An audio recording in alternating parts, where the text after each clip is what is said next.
What's going on, guys? Welcome to In the Zone. I'm your host, Garrison Roy, and today we're going to have a full-length interview. But if you're new to the podcast, there's different shows within the show, right? We have mental minutes where we have those just quick mental game hacks to help elevate your performance, help you stay in the zone, and then deep dive educational explorations into different zones, whether that's training, whether that's skill acquisition, or maybe some side of the sports science world or the sports tech world. I've been getting a few of those lately. And then also rants where I just kind of go on and vent and discuss things. But without further ado, we're going to go on and bring in Jared Slater. Jared, what's up, my man? Really excited to have you on. What's up, man? I'm super pumped about this. Anytime I get the chance to, share what we're going to talk about, I'm just more than happy.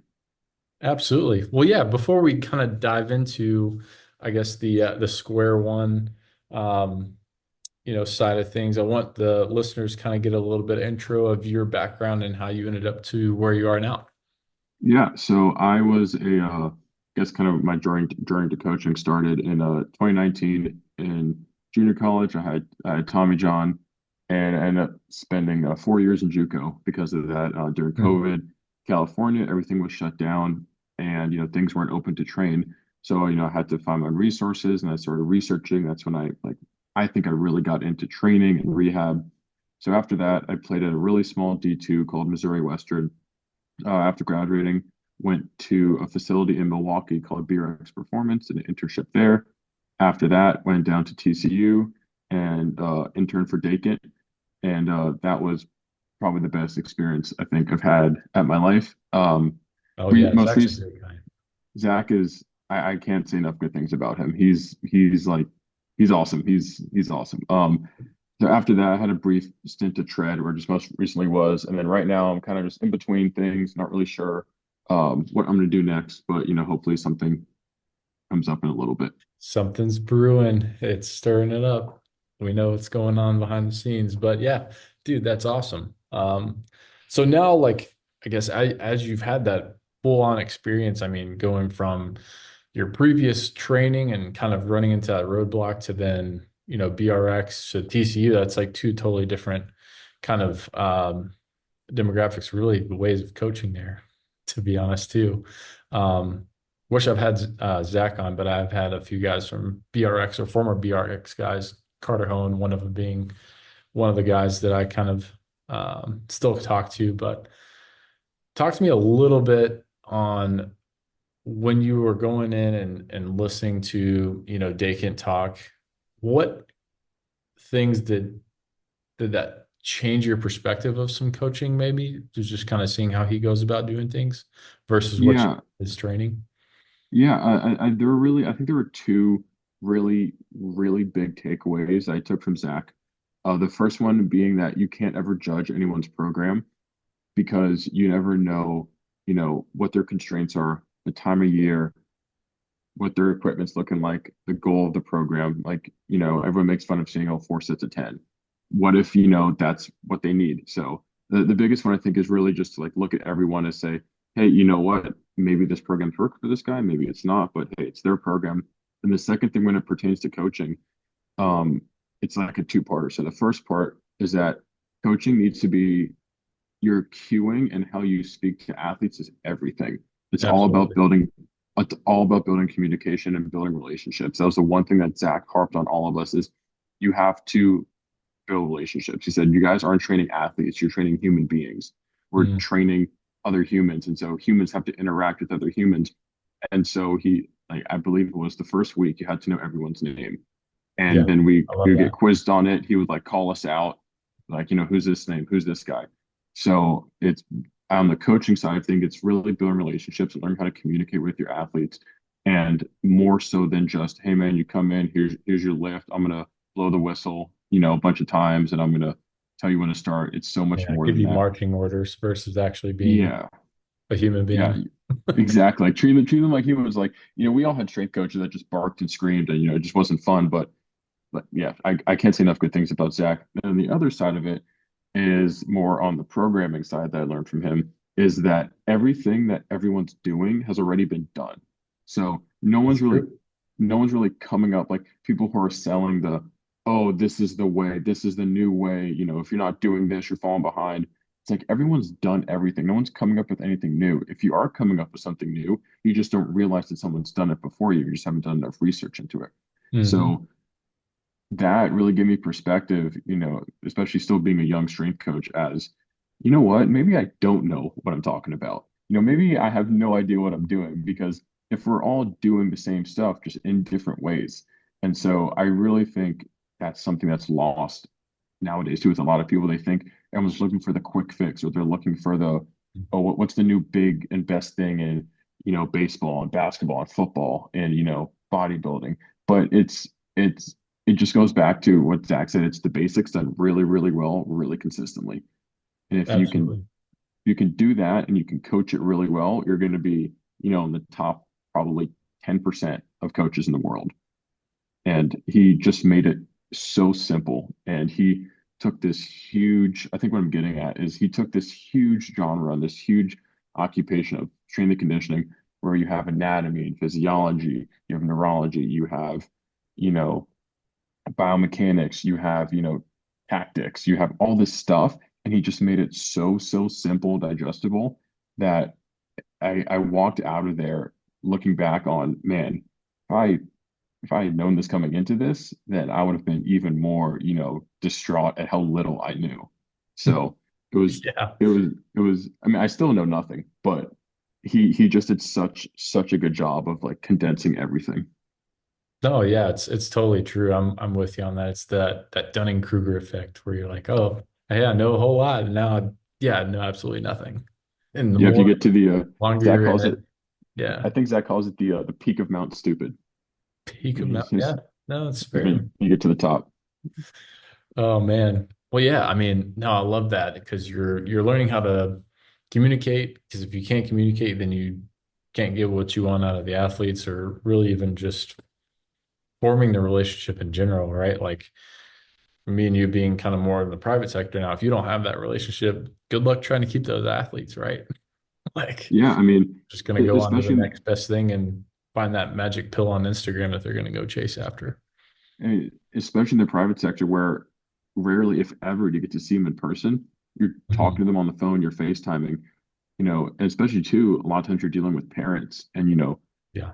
if a parent is like, hey, my kid's never going to see you, so you really have to do a really good job of, making things digestible for the athlete and the parent and really, just showing them that, hey, I'm not just a coach. I actually care. I actually want to see you succeed.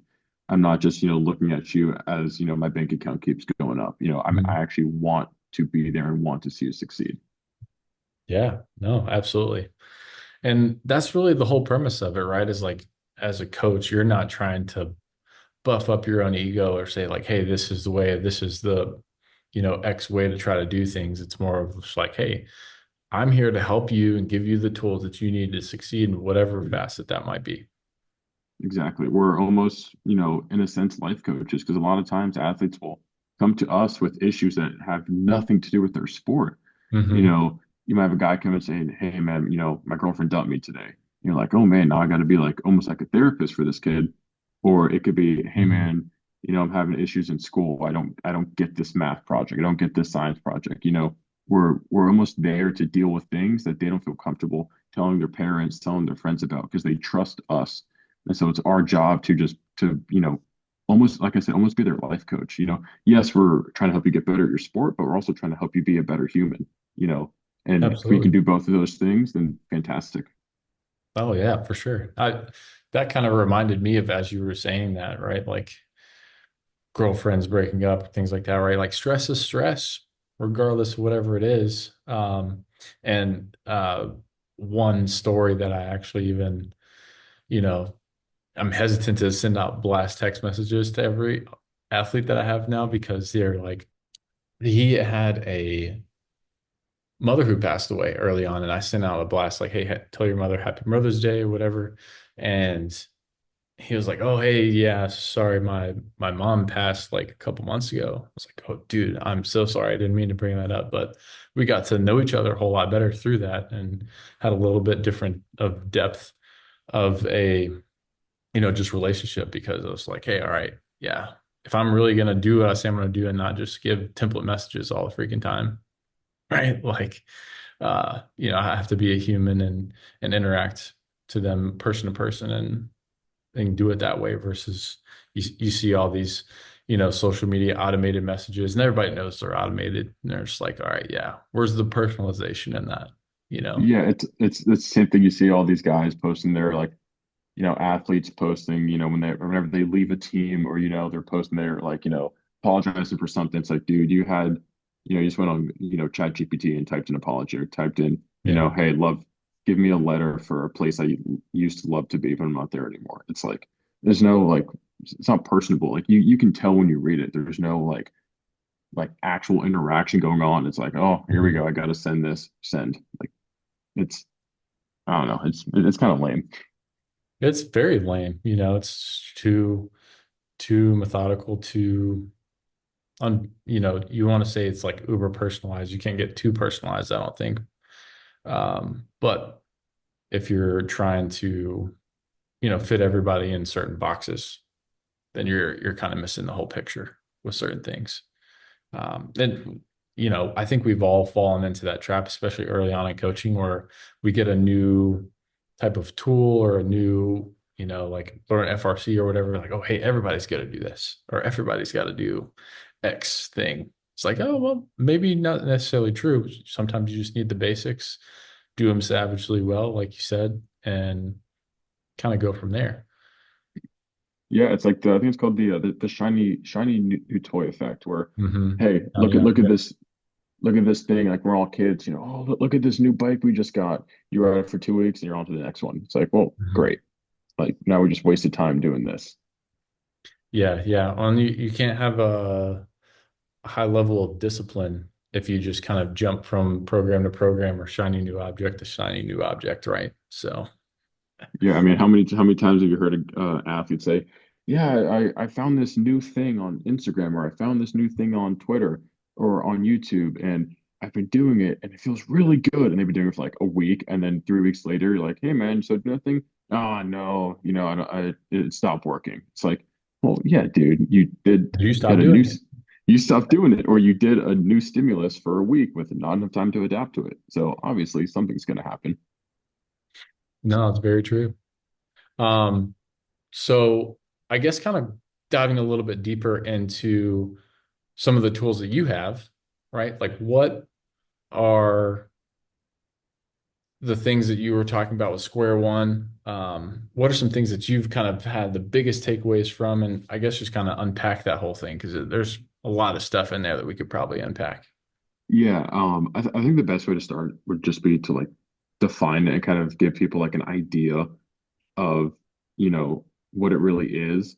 And, Mhm. before I give it a definition, one thing I really want to, make a point to say is that Square One is a framework. It's not this special individual thing that is now, this is what you use. You can't use anything else you use. This is like, and I think the fact that it's not that is what makes it so good. So I look at Square One as like a toolbox. So you have your FRC, you can, like, you have FMS, you have triphasic, you have, Polkman stuff, you have, DV hammer, you have all these tools, you have manual therapy, you have foam rolling. All these tools go in the toolbox of Square One. So Square One is the toolbox that holds all of your tools. And so I think that is the thing I want to start by saying, is that it's meant to be used with everything. It's not meant to be, obviously you can use it as its own thing, its own entity. It can be used like that, but it works even better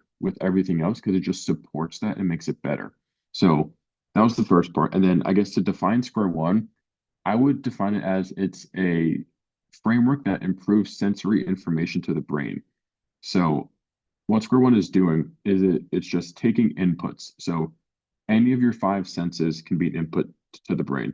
It can be taste, touch, smell, hear, and sight. Those are your five senses. When any one of those five senses are, attuned to something, whether you're touching something, hearing, smelling, tasting, all of that, the brain is going to perceive whatever that input was as two things. It's binary. Is it a threat or is it safe? Is it the parasympathetic response or is it the sympathetic response? And all Square One is doing is looking at the things that are triggering the brain, that are negative inputs to the brain. And we're going in there and we're saying, hey, this thing that you're perceiving as a threat is no longer a threat to you. And then we clear it. And now what that does is that we're not chasing, the effect. We're not like it's not like FRC where, hey, we're going to do these things to improve mobility. It's not, a lifting program to get stronger. There's an end goal. The end goal of Square One is to build a more robust human. That's the end goal. Now, what that means is, okay, if we get range of motion, if we get mobility, if we get strength, if we get whatever it is, that's awesome. But the goal of it is just to build more robustness. And if the result of that is range of motion, which in a lot of cases it is, if it's reduction of pain, which in a lot of cases it is, then that's awesome. But our goal is just to build a better human and let everything else take care of itself. So we're not controlling the output. If I go into a session with an athlete or a person, I'm not saying the guy comes in, let's say the guy comes in with shoulder pain. I'm not going to be like, yeah, I'm going to get rid of your shoulder pain. I'm going to say, hey, you know what? Let's just see what we can do. Because honestly, and everyone who does Square One will tell you this, we have no idea what's going to happen. We have absolutely no idea. But the only thing I do know is, okay, I'm going to find out where we have missing links in the body, and I'm going to fix those. And then if your shoulder pain gets better, which like 99.99% of the time it does, then that's great. But I'm not going to outwardly, like tell a story to an athlete. And this kind of goes into my next point, which is all these other, if you go see a PT or if you go see someone like, oh, hey man, my shoulder hurts. Okay, where are they going to check? They're going to check scap. They're going to check serratus. They're going to check rib cage. Like that's their checklist that they're going to go down. But that's a story they're telling you. That's them based on stuff they've read on this, procedure list that they're going to go down. And how many athletes or people have you talked to that are like, yeah, I went to see a PT for my shoulder and nothing got better. It's like, well, Oh, yeah, countless times. Yeah. because all the PTs do, and this is not all PTs, a lot of them are really good, but some are not good. And this is every profession, but they go down this checklist of, okay, we're going to check this, then check this, and then check this. Oh, all those are good. Okay, you're fine. Go, don't do anything for, 4 weeks. It's like, well, no, why don't we see what's actually going on? I can't tell you how many times I've used Square One and a guy's got a hurt shoulder, and we do absolutely nothing to the shoulder. We do the crazy stuff, not even remotely close to pain or movement or the shoulder. And then after the session, I'm like, hey man, how's your shoulder?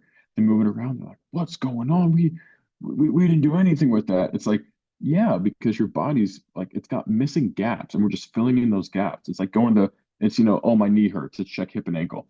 Okay, well, what if hip and ankle are fine? It's like we don't know these things, and it's everyone thinks that they're looking like everyone thinks that tissue is the problem. Like, oh, tissue is the problem. It's actually not. Tissue is the symptom. The nervous system is the problem. Tissue is controlled by the nervous system. So, therefore, if the tissue is bad, the nervous system is actually bad. And so, the last thing Yeah. I'll say What's is sending the signals to the tissues, right? It's the exactly. brain. It's like people say it's the same argument with TJ. It's like, oh, Tommy John is the symptom. Yeah, we all know that. So why don't we all know that tissue is also a symptom? It's like it's like we're just like, okay, we're gonna accept it here and not accept it here. Like it doesn't make sense. And like the last thing I'll say, Square One will work in 95% of cases. The 5% where it will not work is one is stenosis. That's just been a common theme that Sean, the creator of Square One, has seen where it just blows people up really, really bad.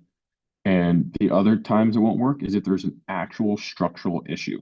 It's like it's not going to fix a torn labrum. If your labrum's actually torn, like Yeah. it's not Yeah. going to There's fix no way that. of fixing that doing a couple of No, tests. Yeah. no, you're not going to fix that. But you might be able to reduce pain, or you might be able to give them, extra longevity for a little bit. But it's not going to fix structural issues. So that's like my longer elevator pitch of Square One. I love it. I love that. No, that's really good. Talk to me a little bit on like you mentioned shoulder pain. Like how would you go about maybe helping someone unpack, just stick with shoulder anterior shoulder pain, right? With Like like a Do what? With like a square one approach.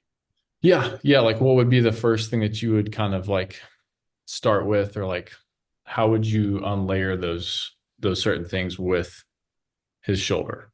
Yeah, so it's going to start in a place that a lot of people think is like, why would you start there?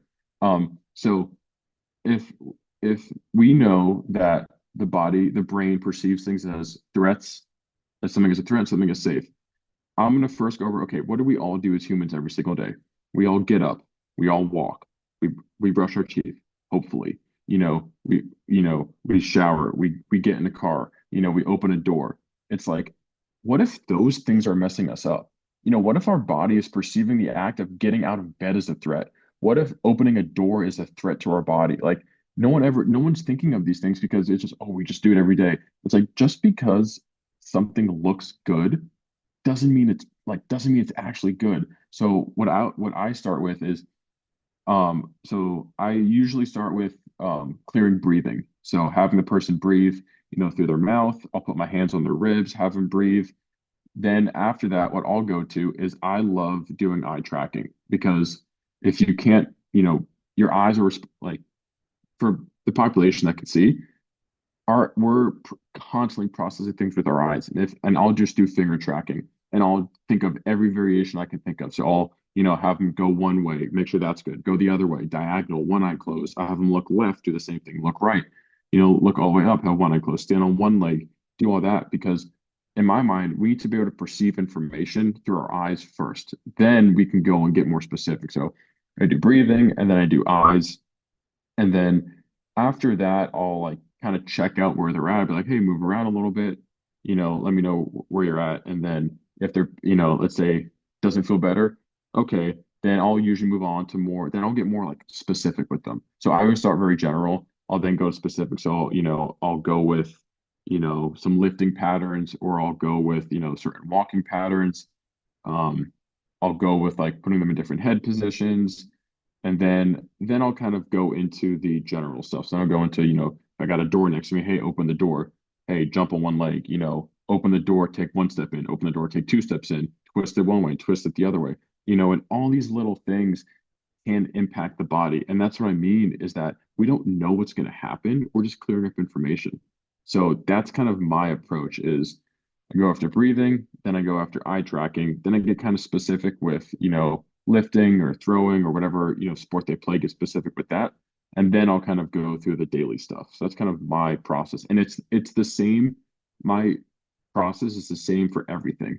Hey, their knee hurts. Okay, let's, clear breathing. Let's go through the eyes. Let's go through specific stuff. So if there's any checklist, the checklist is what are we doing on a day-to-day basis? That's the checklist. Like there's Sure. no, No, that makes sense because you're trying to also affect like what you were talking about. Sorry to interrupt, but you're looking at the environment and also like how they're perceiving that environment through their eyes usually, right? But like what are they familiar with, or kind of getting down a tangent here, like if they're going through the yips, they're probably, whenever they get on the mound or in a game like environment, they're probably going to be perceiving that a little bit differently, right? oh, 100%, like my whole thing about the yips now is I kind of think the yips are kind of wash in a sense of, oh, how do we fix it? Go to these sports psychologists. It's like the yips are just are miscommunication between the brain and the body. They're just not communicating. That's all that's going on. Okay, you throw 95, you're not just all of a sudden one day going to forget how to throw 95, Like, okay, you threw low nines for strikes for 7 straight years, and now you can't throw strikes. Okay, you in pain? No. Okay, you're not going to forget how to do it. There's just a lack of communication going on. So if we just clean up communication, then like, they're good. And it's every environment too. Like the whole thing of being like, an indoor cat, or like a velocity cat or velocity dog. Like, oh, this guy is great whenever he's in a facility. He's like 97, 98. He goes out to play and he's like 87. Like, well, what's going on? Well, it's not like they just forgot how to pitch. It's like their body is literally in a new environment. And when everyone talks about, oh, we have to train the nervous system to, okay, then explain to me how you test the nervous system. I don't know. Exactly. It's like you're not testing and training the nervous system. If you can't interview the nervous system, you're not training the nervous system. Like, yeah, we can train CNS, we can train speed, but it's like a new environment is all this new information that we don't know how it's affecting them. So like we're going to get into this later, but with like my guys, like I can teach them how to, we'll get into clearing and all that, but I'll teach them how to clear themselves so that they don't need me there. So they know what to do when they get in a new environment. So their nervous system isn't freaked out by all these new feelings it has. Well, yeah, let's talk about that a little bit, the clearing thing. How can some of the athletes take some of these things and, apply it to where they're on the field or certain things like that when maybe they're feeling that threat versus feeling Yeah. safe, right? How So can that kind of tie in? as unfortunately, I can't really say how because that's going to give away like the course. And as Sean likes to say, his kids like food, and so he has to put food on the table for them. And so he Fair does that enough. through like You got to teach them teaching. in the fish too. Yeah, exactly. Got to teach him how to fish. But I can I'll go over like kind of what a clear is. So in square one, we have a specific way of testing.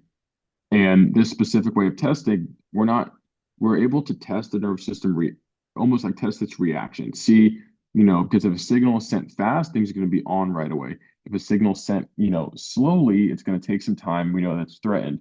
So when we clear or we reset something with square one, we're telling the body that that specific input or trigger in this very specific moment in time is now safe. And what that's going to do is it's going to allow the body to move in a way that isn't threatened. So, our Sure. favorite square one's favorite example and my favorite example, so Sean's is you lie someone down on a table and you basically say, "Hey, I'm just going to measure your IR." You turn their feet in. 99% of the time, the right foot doesn't turn in. And then, you ask people, "Hey, how would you fix this?" And almost everyone's going to say, "Oh, they're lacking IR. It's an internal rotation problem. We need adductor. Maybe we go with antagonist. Maybe we go with synergist. Maybe we like I don't know, like maybe we have a tissue approach. Maybe we do I don't know, we do RPR. But the whole point of that is that the foot not turning in is just a symptom of a faulty nervous system. So when we clear that, the foot's going to turn in. And my favorite thing about that is that it usually freaks people out. They're like, "What? Wait, how'd you get the foot to turn in? You gave him IR." It's like, no, we didn't give him IR. We just had a faulty expression. We gave his body or her body the ability to take in information. Now the expression is cleaned up. So all we're doing by clearing, a clear is just, hey man, whatever we just did is good. Body doesn't have to worry about it anymore. Yeah, no, that's really cool though, because let's say for example, through daily living or through being in different environments, you tense up or you close up, things and your physiology changes, your brain changes on how you're going to respond and react to certain things. So, no, I can definitely see how that's happening. And then when you kind of, I guess the clearing is really a clearing is like a reset or making everything a blank slate to where they can move without having those hindrances of past experiences or feeling a threat or feeling whatever it might be, right? Exactly. Imagine you're watching a like an old TV. We have the antennas, and you see on the movies they have to move the antennas. Half people probably know what this is. People probably don't know Yeah, what this no, is. yeah. But the old TVs, you have to take an antenna, you have to move the antenna around to get the picture clear. And Or so it's if like you cell think phone about signal, right? Like, exactly, it's we like have, cell phone signal. Um, so imagine what the old TVs. Imagine like that's someone who's never been worked on with square one, and the picture is there's all this noise in there. You can't really see it, but there's something going on there. The TV's still playing sound, so something's going on. That would be a faulty expression. Now, each layer of square one we do, we're now moving that antenna just a little bit. Now we see a little bit more of the picture. Then we do another layer. We see a little bit more of the picture. We can keep doing it until we can see the entire picture. The only difference is with square one, you're never going to be able to completely clear everything because we're humans. We're constantly evolving, yeah. interacting with our environments. But what we can do is we can get to the picture to the point where we can see everything super, super clear with almost no issues. And that's all we're trying to do. And then you brought up the physiology part of it. Um, One thing that's I love so much about square one is that it exposes all of these tissue approaches to solving problems. So like, with mobility exercises, you're gonna prescribe a guy. Also it relates to assessments, which I also now think assessments are kind of wash. But with with Breaking it mobility, all down. Love. yeah. Well, I mean, like with mobility. So if okay, well, let's back up a little bit. Let's go assessments first. So let's say assessments. Let's say you assess a guy and he's got limited IR in his hip, and he's got let's say he's just got limited. Let's say he's limited IR everywhere. Let's say the dude is just like an ER god, no IR. You're gonna be like, okay, well, we need some IR. So what are we gonna do? We're gonna do pills and rails. We're gonna do hinges. We're gonna do all this stuff to promote IR. How many times do you have to do that? Like every day, right? In your warm up, Supposedly, yeah. And then, like you supposedly, mentioned, you're getting very minimal change. exactly. You're doing it day after day. Like how many like guys will rip pills and rails for like 20 minutes just trying to gain IR, and they do it and they do it, and it's taking weeks and weeks, and then finally they get the static improvement. Now it's like, oh great, now we got to get this in the throw or in the run or whatever you do next or in the swing. It's like, Yeah, oh, you it's got gonna to take piece even it all longer to together. do now. So Hmm. now we're spending 6 to 8 weeks just to get IR. So what that means is your stuff just doesn't stick. That's all it means. Is your stuff is not sticking day to day because the nervous system is perceiving whatever you're doing to it as a threat. If like my slightly always ever changing opinion is that mobility limitations are just faulty expressions of the nervous system because our bodies are made to move around. And if we can't move a joint in its capsule, what's like it can move. Like it's not like there's like a cinder block in there that's blocking. Like yeah, you can have anteverted, retroverted hips, but it's like there's no cinder block in there that's restricting your movement. Like you can move it or and you can like move it around. And then the argument is, oh well, anteverted hips are genetic. It's like, well, posture. Like you can change posture with this too. And it's like with square one, I can get your mobility to where I want it in one session you Hmm. know, like, and then your mobility is good now for days, months, weeks, or years because the body's always changing. And then when it does change, we have to fix it again. Okay, cool. One day, that's it. We're not doing this over and over and over and over again. And then with assessments too, the whole thing about assessments is like, okay, we're going to assess the guy and see where he's at. Okay. But now, with my understanding of square one, it's okay, well, assessments don't matter now because all of your issues I can fix right away. So what are we really Yeah. assessing now? Like, Just okay, we're going to certain look at data points within the day of time, but then that's it's it, right? Yeah. it's all it is. It's what's your body like in this second. And in my mind, just people who are going after just tissue-based approaches, it's like you guys are just missing the entire framework of what actually controls the tissue. Because we all, like, if you ask any strength coach, like, what controls the tissue? Oh, the nervous system. We all know that intuitively. We all know that muscles can't move themselves. They need an electrical signal to move. And it's like, well, then why don't we look at like what's actually doing it? Like, why are we avoiding this? Why are we just continuously chasing after this thing that we know doesn't work? Because we're doing this over and over and over again. And it's like we're like banging our heads into the wall with athletes. Like we're doing them so much disservice by saying, hey, here's your 30-minute warm up. Here's your corrective exercise. It's like, well, who cares about that? We can fix that right away. Why do we need to keep banging our heads into the wall, prescribing something we know is gonna just not work? Oh man. Yeah, you're hitting the nail on the head. And, you know, it's almost like, I've talked about this with return on training time, right? Like, is it really that much beneficial for you to do 30 minutes of correctives and foam rolling? Probably not. I mean, hey, like, should we touch on it and hit it every once in a while? Yeah, for sure. But what's going to be the best output for what we're trying to accomplish, right? You got to throw, you got to do your skill. Maybe it's hitting or whatever it might be, right? Or actually trying to put on muscle mass or, you know, It's those things are what you got to put at a hierarchical level. But what is also, like you said, what's feeding all that? That makes total sense.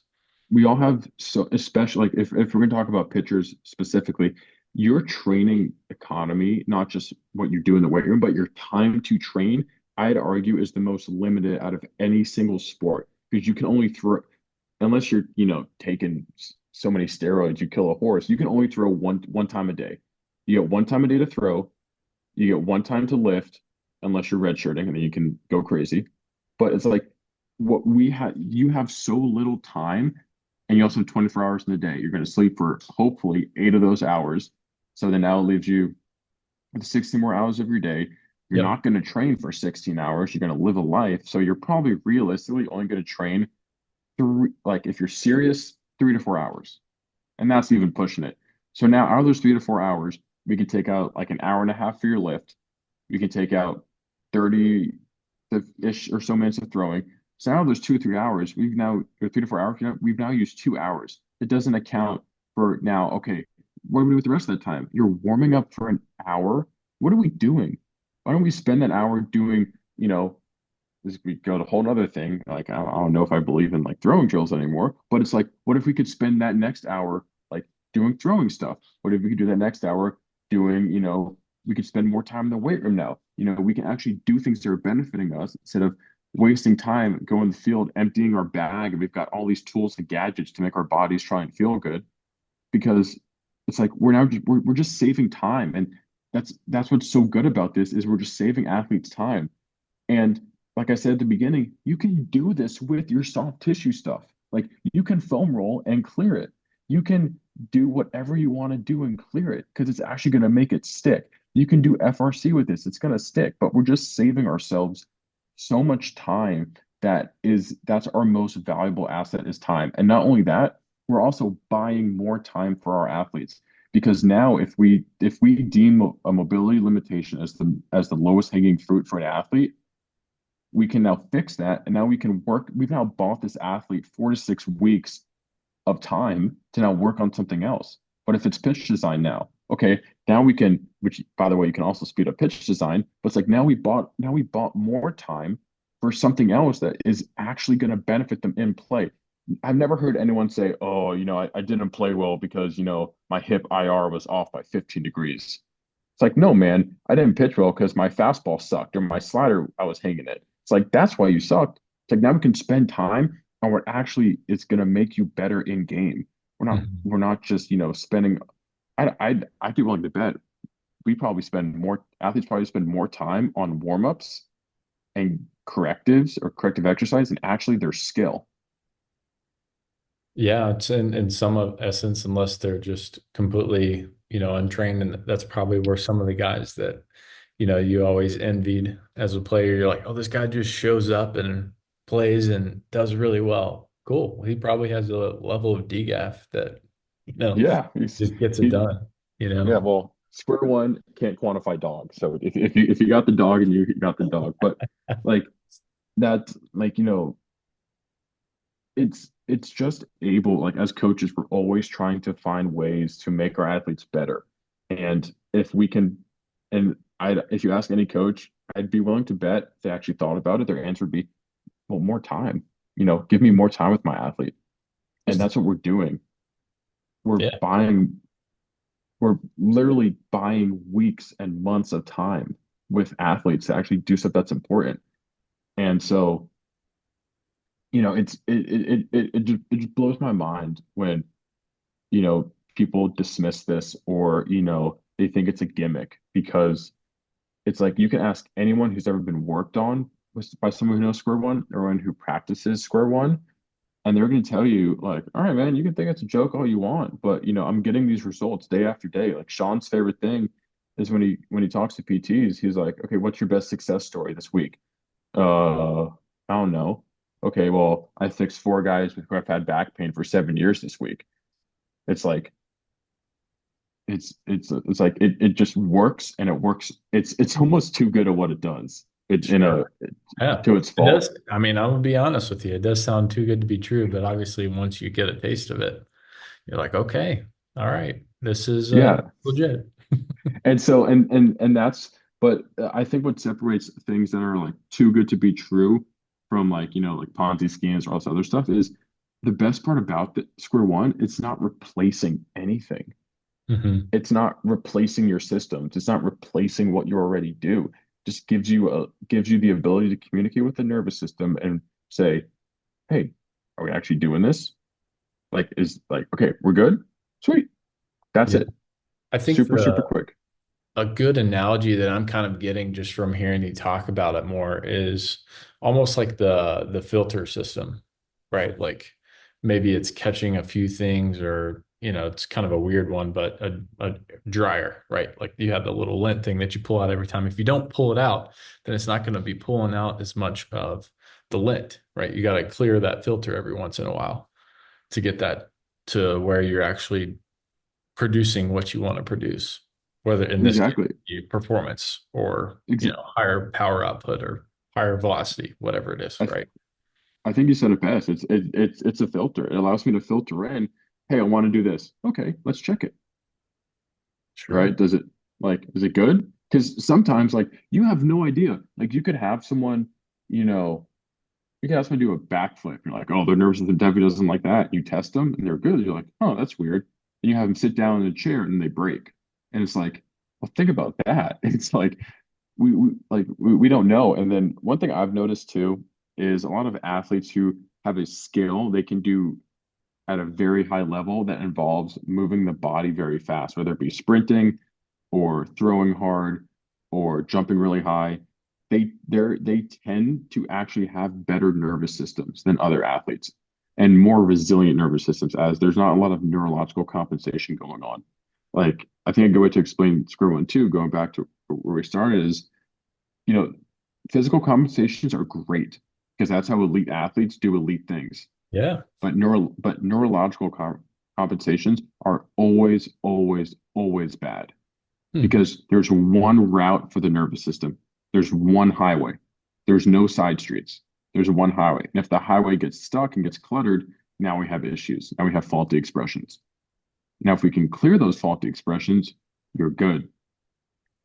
So it allows, it's still like it runs on the assumption that everything we already do still works, which is fantastic.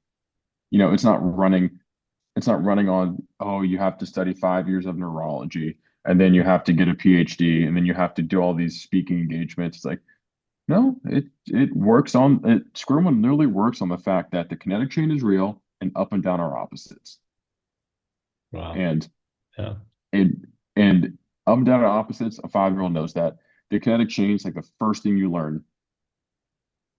And if you know those things, you now therefore by the transitive property believe in square one because that's all it that's all it works on. It works on two truths and Hmm. it runs on the fact that humans want to stay alive.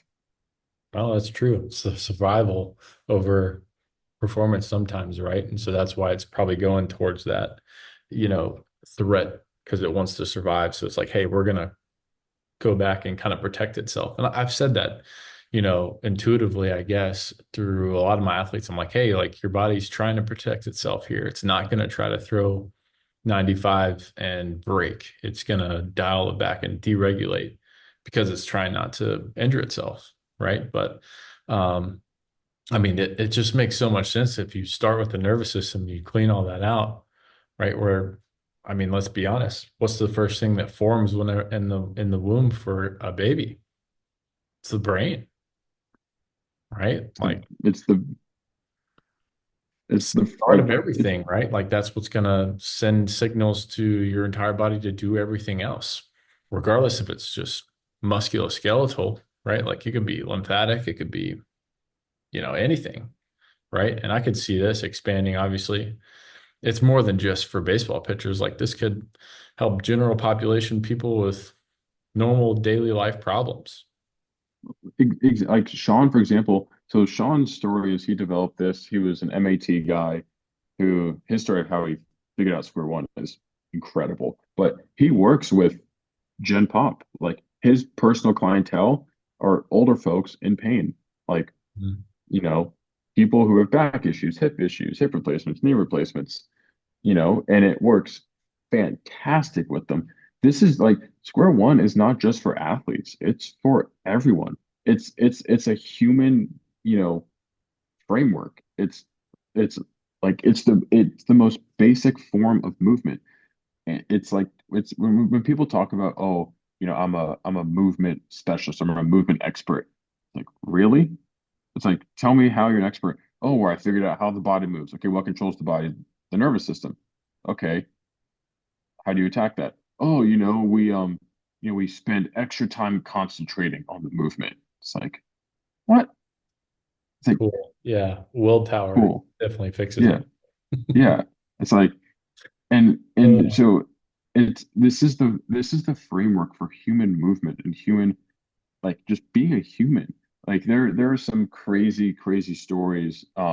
So for example, I'll share this one story. Um, so Sean Sherman, the creator of Square One, and this is just going to show the power of it. This story is really out there, but just to show, like, this is how sensitive and, how we work. Um, so one of Sean's kids had a allergy, I believe, to some kind of fruit, and not the kind of where you need an EpiPen ready. Type of allergy where, you get a scratchy throat, a little bit of swelling, nothing, not kind of something you avoid.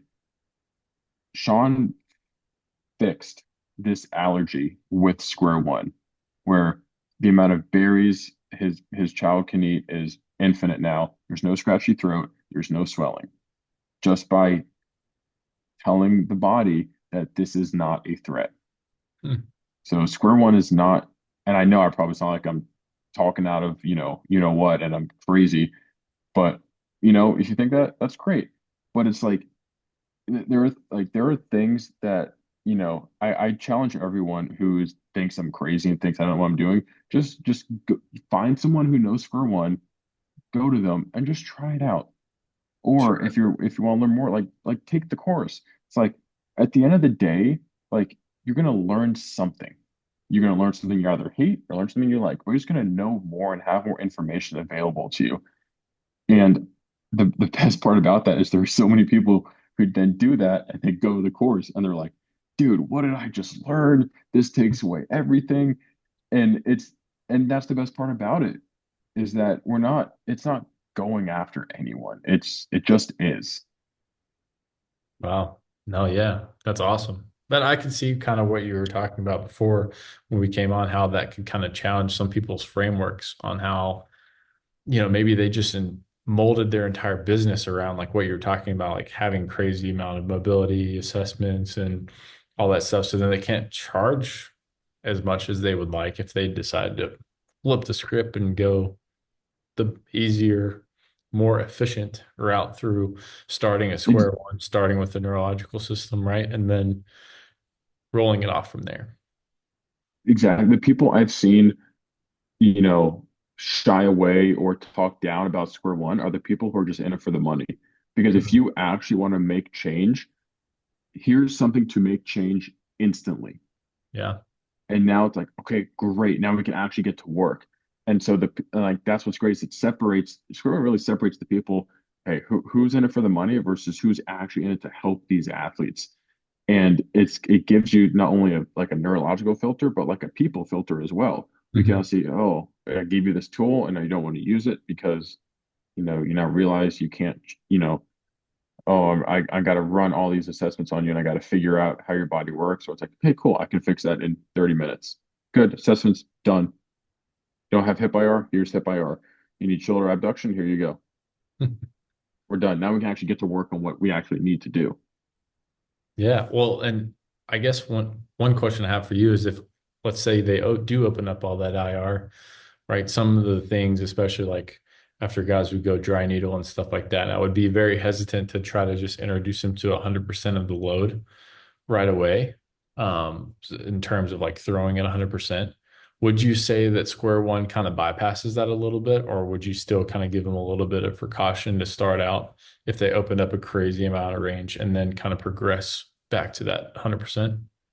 I would say yes and no. I would say that, you know, everything still applies. So just because we've opened up range of motion, it's still range of motion the body hasn't had probably forever or in a Mhm. while. So we still need to do end range ISOs. We still need to do, Yeah. eccentric. We still need to train because we're just giving the tissue ability to do stuff. Now we have to train that tissue with force. We have to train that tissue to get stronger.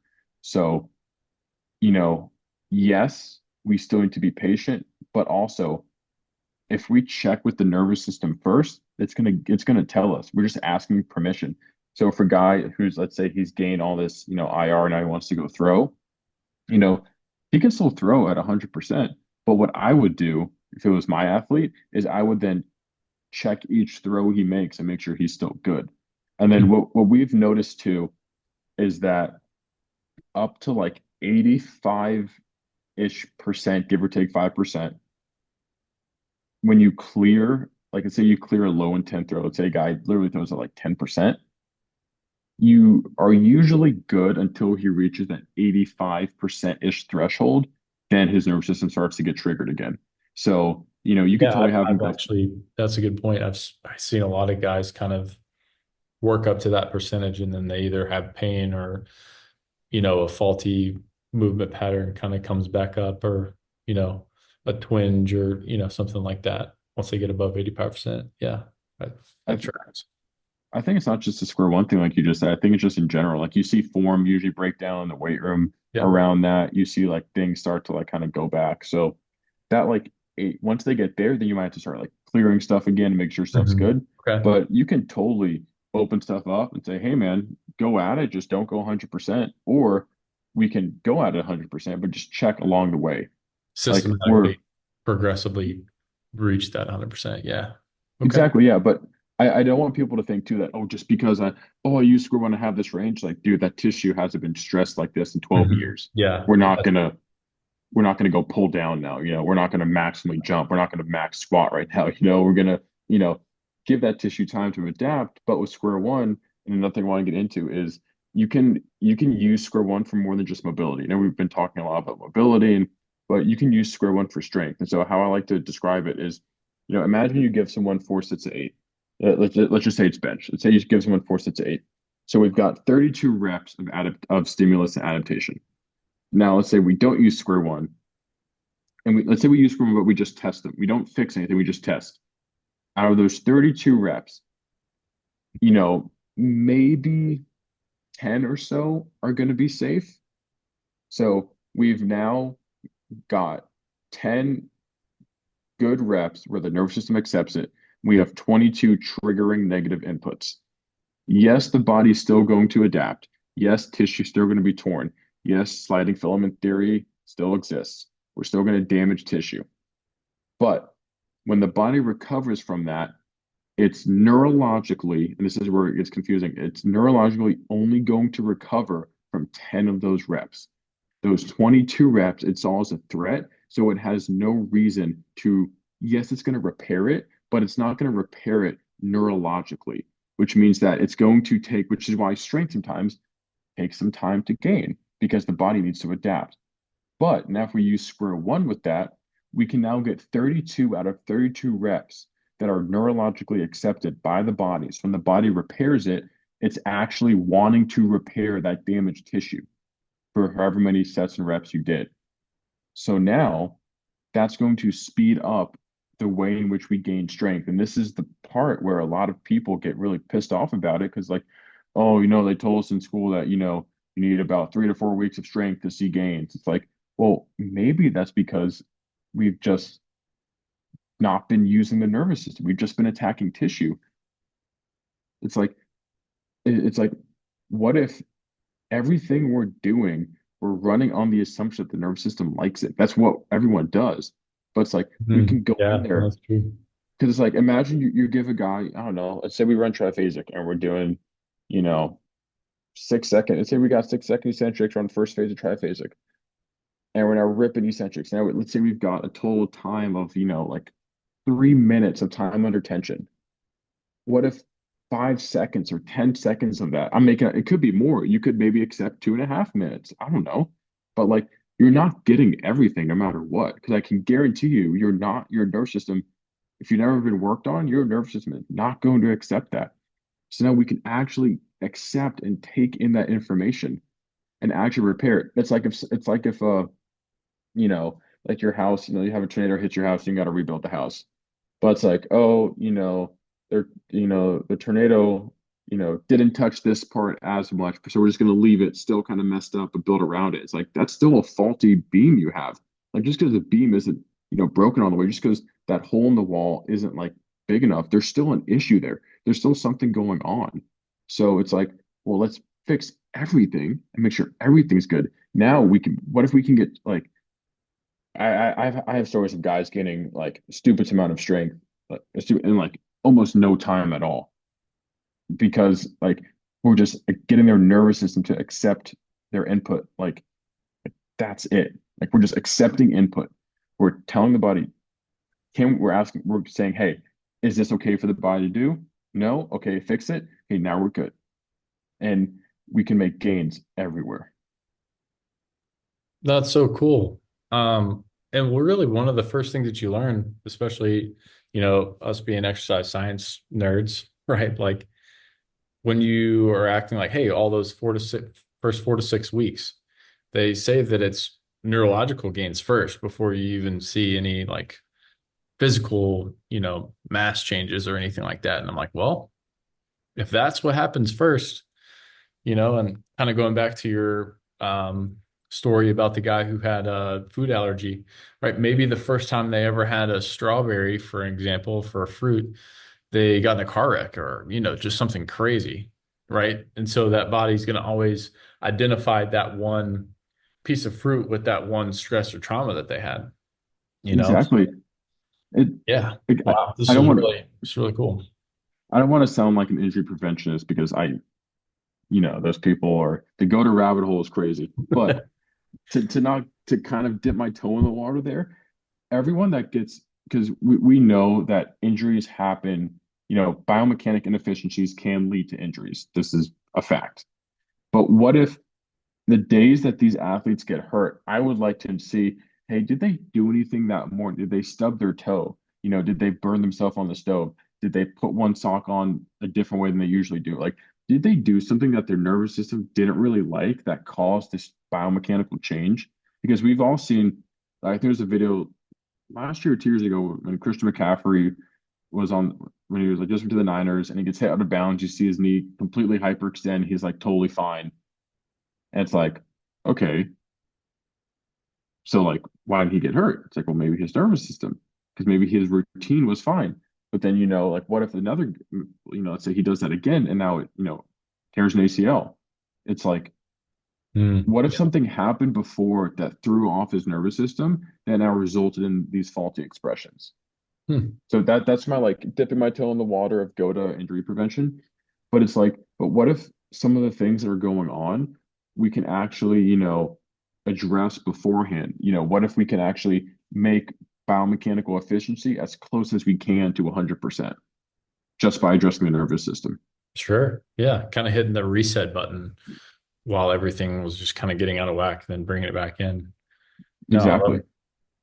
I love it. And so I would say one thing I kind of wanted to touch on as well is this I know Rob talks a lot about this, but the whole physiological bias of, certain athletes and pitchers and everything. And he recently took a square one class and, he loved it. But one thing I was kind of talking to him about is like we all have these things. I'm just gonna talk about baseball. We all have these things in baseball, like, oh, he's a pronator, he's a supernator, he has a vertical shin, he's an IR bias.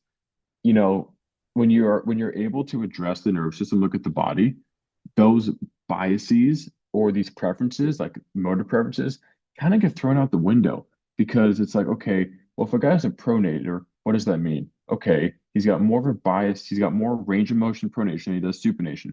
Why is that? Oh, it's because, his shoulder is, anteverted or retroverted. Okay. And well, what if he's a pronator, but what if we clear him and now he's got more supination? Or if a guy, you know, needs to throw with a more, let's say a guy needs more vertical shin. Okay, because he's got ER. Okay, well, now what if we clear him and now he doesn't want to do that at all? What if he just prefers to dump into IR? What if he just prefers to dump his knee into valgus? Like, because we just gave his body the ability to express what it wants to do. So that's why, like, motor preferences, physiological biases, all these terms, all these labels we put on all these athletes, it's like, oh, why are we putting these terms on athletes before even asking their body what's going on? You I know, love like that. Yeah. like That's why so cool. and not just from an assessment standpoint too, not just taking static range of motion or even dynamic range of motion. Even watching a guy throw and seeing, oh, your hip starts to leak here. Maybe we need to go to, maybe we need to change your shin angle a little bit. It's like, okay, well, let's have him throw, see if this throw is triggering his body, clear that up, and then see what happens after that. Then, after we've cleared their nervous system, then maybe we can put a label on them if we really want to. But there's no reason to like labeling someone for the sake of throwing them in a category to give them this cookie cutter approach is just so just almost I just think at this point from taking square one, I just think it's irresponsible. You're just being lazy. Yeah, no, You you're right you though. It's true. like we're just saying, okay, you have more pronation, you know, okay, pronator. Dude, you haven't bothered to check what his body thinks of it? Like, what are we doing? Like, why are we just labeling you and throwing you in this to like just like let's take the time. It only takes like 30 minutes to run a full session if you're really, really fast. Let's clear a lot of stuff and see what the expression is. Like I'm not just gonna go, I'm just gonna label you whatever just so I can, oh, pronator, this, supinator, give him this. Oh, vertical shin, here you go. Oh, extension god, here you go. It's like, no, let's see what's going on underneath the tissue before we even do that in the first place.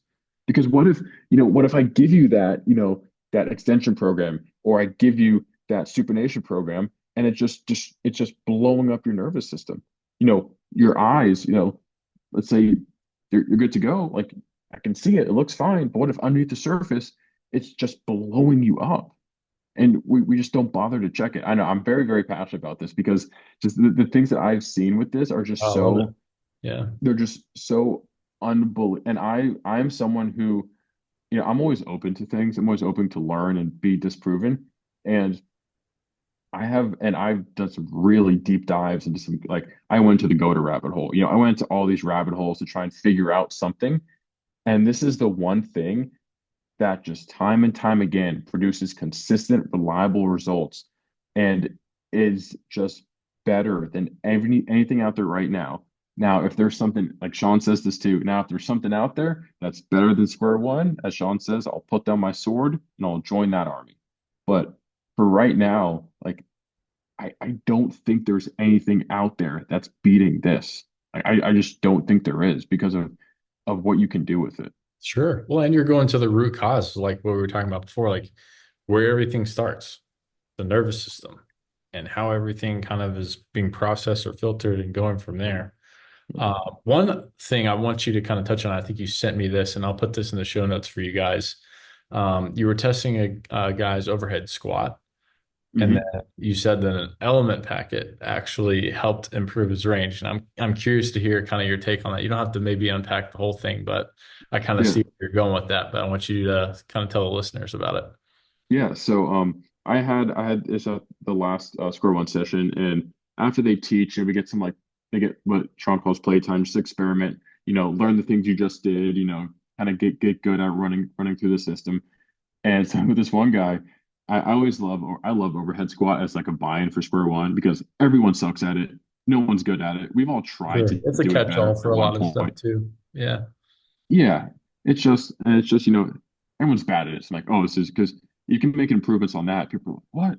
So I I was just using this as a demonstration to kind of show him and show everyone else, you know, hey, this is how like stupid our nervous system is in a sense. Here's how like, not stupid, but here's just how like sensitive we are as humans. Sensitive is probably a And so good what I word. did, what I had him do is I took an Element T packet and I just like had him track it with his eyes, cleared that. I did it until it was good to go, and then I flipped over to the other side. So same packet. All I did was take the front, flip it over to the back, and it triggered him again. The same packet just flipped over. So now instead of reading the front where it says LMNT, he's now reading the nutritional facts on it. I don't know, maybe nutritional facts scare him. I don't know. So then I did that, cleared it, and I was like, hey man, let's just try overhead squatting again. Overhead squats, and not a dramatic change, but like lumbar spine is now pretty set. There's basically straight line now from his hands to his hips, looks a lot better. And he's just laughing. And I was like, that's just like how sensitive our nervous system is. Like Sean tells the story when he first came up with square one, he was getting people out of pain with fluoride toothpaste and Nature Valley granola bars. just by touching their skin with it. So Wow. like that's what we mean when we're not controlling the output. We're just clearing up inputs. Like we're not trying, like we're not chasing this. Like really, what is me having him track an elementary pack with his eyes really gonna do? Like it's not gonna do anything, but it's information to the brain that for some reason his body just didn't like for whatever reason. Now the tissue people or the PTs are gonna make up a story about, oh, it's it's the tracking of the eyes and it's the color. It's like, no, he just didn't like it for whatever reason it was. I don't really care why. All I know is that it messed him up. All I know is that I gave him an LMNT packet and his body went, I don't like this, and it broke. And somehow it fixed his squat. It also fixed his T-spine rotation. If you go in that thread, there's a video underneath it of him doing T-spine rotation. Same thing. It's Pretty like cool. it's like we we don't know what's going to happen until it happens. Just so when you're coaching, if you can't tell me when a guy's going to throw hard, like you're not like I can't be like, yeah, man, in 10 weeks you're going to throw 92.4 on the dot. It's like I can't tell you that, but I can give you the plan. I can write the program for you to be able to do it. But when it happens, I don't know. It's just for square one. We don't know when it happens until it happens. So we're not making promises for pain. We're not making promises for range of motion. The only promise I'm going to do is I'm going to make your nervous system more robust. And whatever happens after that happens. More robust. I like that. That's solid. Awesome. Well, Jared, I'm sure we could probably continue to talk about this and unpack it more and more and more, but uh, obviously we want the listeners to kind of see some of this firsthand. Maybe, like you said, reach out to someone who does it as a practitioner, or even go to the courses. Um, but where can they get in touch with you? Maybe if they're looking to just reach out to you specifically, where can they find you? Yeah, so best place to reach out to me is me on Twitter. My Twitter is I am underscore Slater R, so extra R at the end of Slater. You know, if you message me with a question about square one, or you need help, or you're confused about it, or anything, I'm always more than happy to hop on the phone with anyone, give them, a quick rundown. Maybe if you give them a remote session, if they're still There you still a little go. Yeah. skeptical. But yeah, Twitter's the best place to get in contact with me. Sweet. Awesome. I'll put all those down there in the show notes for you guys to reach out. Jared, anything else you want to leave off with anyone before I let you go? Just stay open-minded about things. There's a lot of things that, people say they know, but they don't, and there are a lot of things people don't know that they actually do. So just keep an open mind and, like kind of what we talked about, this kind of coming full circle. Like I said about Zach, you can't judge someone's program. You don't really judge what someone's doing until you've tried it out. Because like there are a lot of things that, are out there. Just keep an open mind. No, I love it. Yeah, because you never know what other constraints or their environment or whatever else they got going on, and the communication of how that was even brought about, right? Maybe writing out on a piece of paper wasn't the best way to show like how or what they were actually doing. You never know. Exactly. But Jared, dude, really appreciate you having it on, man. Um, and for those of you listening, stay in the zone.